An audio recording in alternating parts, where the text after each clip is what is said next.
அக்காவும் மாமாவும் காலையில் 6 மணிக்கெல்லாம் என்னத்தை போய் இப்படி மேலே பார்த்துக்கிட்டு இருக்காங்கன்னு பார்த்தா மாங்காய் பறிக்க மாமரத்தில் ஒருத்தரை ஏற்றி விட்ருக்காங்க. அந்த ஒருத்தரையும் என் கண்ணுக்கு தெரியலைங்க, உங்கள் கண்ணுக்கு தெரியுறாரா பாருங்க.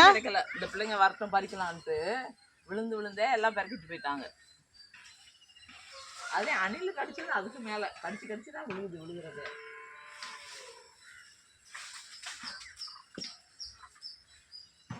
எல்லாம் அப்படியே தொட்டி வச்சு அறுத்து விட்டுருங்க. இந்த கீழே விழுந்தாலே உடஞ்சி இல்லைக்கா போவோம். ஊறுகாய் தான் போடணும்.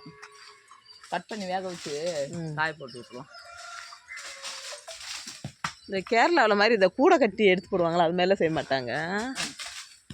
நமக்காக வந்து மேலே ஏறி பறிச்சு போட்டுட்ருக்காரு. அப்படியா? அவர் கூடையை கட்டிக்கிட்டா வருவார். இல்லை அந்த அங்கே உள்ளவங்க அப்படி தானே செய்வாங்க. அந்த தோப்பில் பறிக்கிறதுனால அவங்க விற்கிறதுக்காக செய்வாங்க. நம்ம எல்லாம் தண்ணிக்குள்ளே விழுவுது. சரி, தண்ணிக்குள்ளே விழுந்தா உடையாது.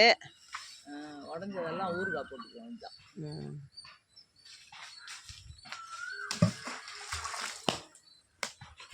அந்த கல்ல படுறான் டம் டம்னு உடஞ்சிடுது.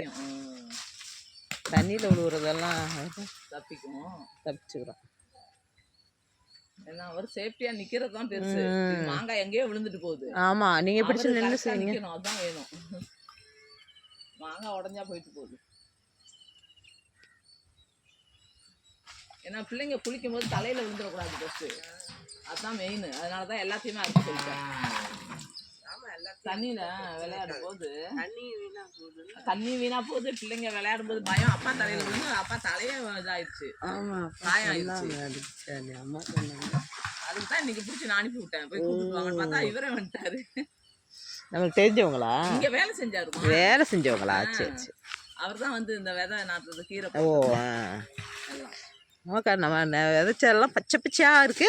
ஆமாமா, நம்ம வெயில் அடிச்சுச்சுன்னா களை கொத்தலாம். ஆமா, அங்க பாருங்க கொத்தலாம். நம்ம நல்லா நல்லா வெயில் அடிச்சுச்சுன்னா களை கொத்திட்டு, வெயில் அடிக்காட்டி கூட நம்ம சாயந்தரத்துல களை கொத்திட்டு புல்லெல்லாம் அள்ளி செய்யலாம்.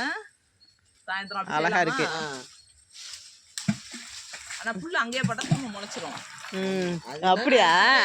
எடுத்துடணும். கொத்தி கொத்தி ஒரு வாரம் லைட்டா செதுக்கி விட்டுட்டு கலக்கத்தை கொண்டு வச்சிருக்கிறோம்.